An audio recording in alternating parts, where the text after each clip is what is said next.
নমস্কার দর্শক, সংবাদ আবির্ভাবের গুরুত্বপূর্ণ সংবাদে আপনাদের সকলকে স্বাগত। গতকাল পশ্চিমবঙ্গের প্রথম দফা নির্বাচনে আমরা যেটা দেখলাম সেটা হচ্ছে ভাঙচুর, ভোট লুট, রক্ত ঝরল, ব্যাপক গন্ডগোল হয়েছে।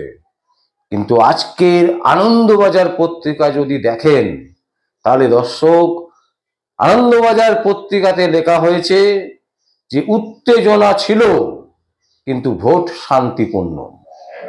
ভোট শান্তিপূর্ণ কোথায় হয়েছে? পশ্চিমবঙ্গের বাইরে।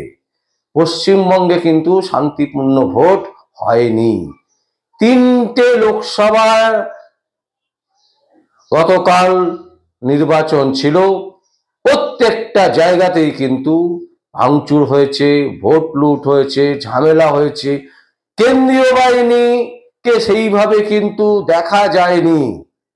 কিছু কিছু জায়গায় কেন্দ্রীয় বাহিনী খুব অ্যাক্টিভ ছিল, উত্তেজনাপূর্ণ এলাকাকে শান্ত করে দিয়েছিল, কিন্তু কিছু কিছু জায়গায় আমরা কেন্দ্রীয় বাহিনীকে দেখতে পাইনি।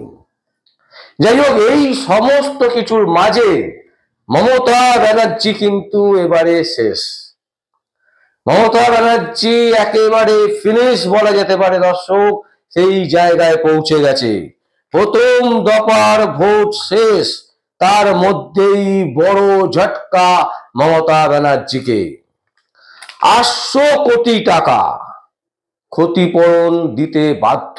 800 কোটি টাকা, 800 কোটি টাকা ক্ষতিপূরণ দিতে বাধ্য মমতা ব্যানার্জির সরকার।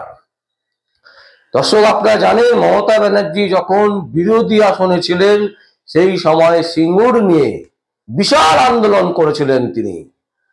রতন টাটার যে গোষ্ঠী মোটর, সেই রতন টাটা তারা চেয়েছিল ন্যানো কোম্পানি তৈরি করার জন্য সিঙ্গুরে, কিন্তু বাদ সাধলো হচ্ছে মাননীয় মুখ্যমন্ত্রী মমতা ব্যানার্জি।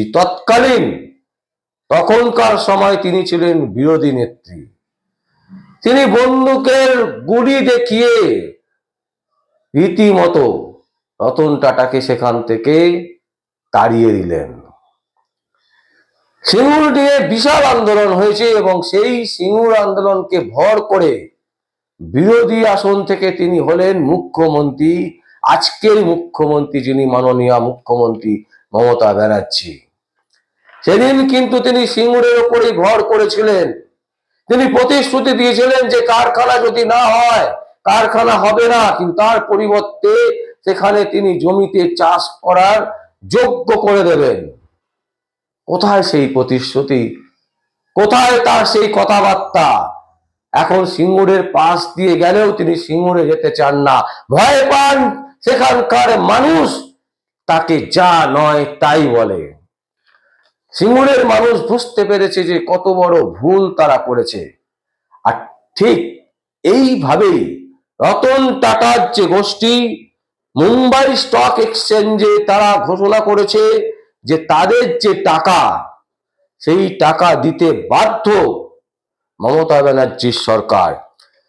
765.78 কোটি টাকা, 765.78 কোটি টাকা, প্রায় 800 কোটি টাকা। আরবিট্রাল ট্রাইব্যুনাল তারা নির্দেশ দিয়েছে যে এই টাকা যত তাড়াতাড়ি সম্ভব রতন টাটা গোষ্ঠীদেরকে দিতে হবে। এই টাকা ফিরিয়ে দিতে হবে মাননীয় মুখ্যমন্ত্রী মমতা ব্যানার্জিকে। আর এই টাকা ফিরিয়ে দিতে গেলে মমতা ব্যানার্জির অবস্থা হবে ভিখারির দশা। ভিখারিরা যেভাবে রাস্তায় হাত পেতে ভিক্ষে চায়, সেই পরিস্থিতি তৈরি হবে পশ্চিমবঙ্গের মাননীয় মুখ্যমন্ত্রীর সরকারের। এই জিনিস কিন্তু একটা ভয়ঙ্কর মাত্রা নিতে চলেছে। প্লাস বলছে কি, আরবিট্রাল ট্রাইব্যুনাল তারা যে নির্দেশ দিয়েছে টাকা ফেরত দিতে হবে, শুধু তাই নয়, মামলা বাবদ যে খরচ হয়েছে 1 কোটি টাকা, সেটাও ফেরত দিতে হবে। এই সংক্রান্ত রাজ্য সরকার কি করেছিল? তারা মামলা করেছিল। মামলার যিনি বিচারপতি ছিলেন মৌসুমী ভট্টাচার্য, তিনি তার পার্সোনাল কারণ দেখে সরে দাঁড়ান। তিনি বলেন যে এই মামলা আমি শুনতে চাই না, আমার পার্সোনাল প্রবলেম আছে। তিনি পার্সোনাল কারণ দেখিয়ে সরে যান। এরপর গতকাল মাননীয় বিচারপতি অভিজিৎ সেন স্যার তিনি বলেন যে এই মামলা আমি নিতে চাই না।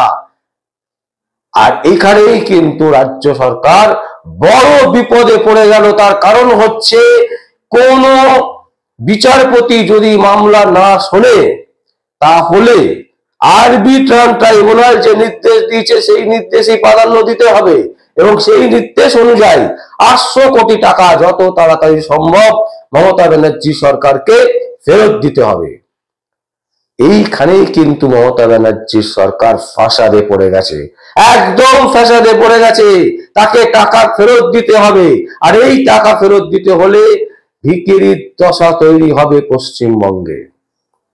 মাননীয় মুখ্যমন্ত্রী তিনি ফিনিশ, তিনি শেষ, তার জামানা শেষ হতে চলেছে। 2026-এর আগে এই সরকার টিকবে কিনা এটা কিন্তু এই মুহূর্তে বলা যাচ্ছে না।